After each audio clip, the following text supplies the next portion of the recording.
दोस्तों,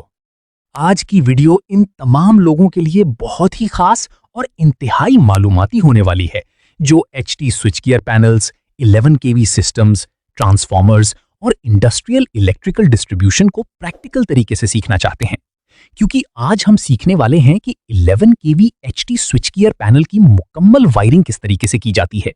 PT potential transformer और सीटी करंट ट्रांसफॉर्मर के कनेक्शंस कैसे किए जाते हैं,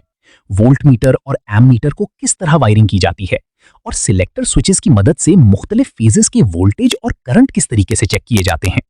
बहुत से लोगों ने एचटी पैनल्स तो देखे होते हैं, लेकिन उन्हें यह मालूम नहीं होता कि पैनल के अंदर हर कंपोनेंट किस मकसद के लिए इस्तेमाल होता है और इनकी आपस के कनेक्शंस किस तरतीब से किए जाते हैं।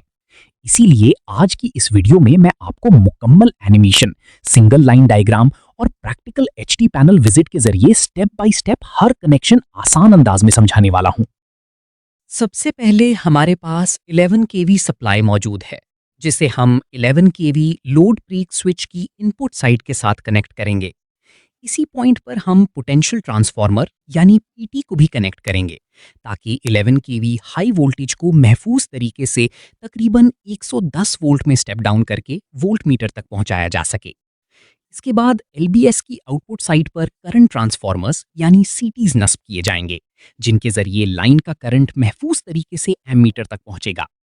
फिर यही 11 केवी सप्लाई स्टेप डाउन ट्रांसफार्मर की प्राइमरी साइड पर जाएगी, जहां से ट्रांसफार्मर हमें सेकेंडरी साइड पर 440 वोल्ट 3 फेज और 220 वोल्ट सिंगल फेज सप्लाई फराहम करेगा, जिसके जरिए मुख्तलिफ इंडस्ट्रियल और डोमेस्टिक लोड्स चलाए जा सकते हैं। इस वीडियो में हम ये भी सीखेंगे कि वोल्ट मीटर सेलेक्टर स्विच की मदद से मुख्तलिफ फेजेस के दरमियान RY, YB, BR वोल्टेज और फेज टू न्यूट्रल वोल्टेज किस तरीके से चेक किए जाते हैं, जबकि एमीटर सेलेक्टर स्विच के जरिए हर फेज का करंट किस तरह मेजर किया जाता है।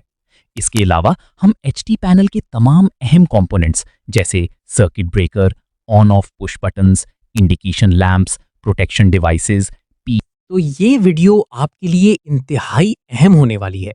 लिहाजा वीडियो को आखिर तक जरूर देखें, क्योंकि इस वीडियो के बाद एचटी पैनल की वायरिंग और वर्किंग आपके लिए बिल्कुल आसान हो जाएगी।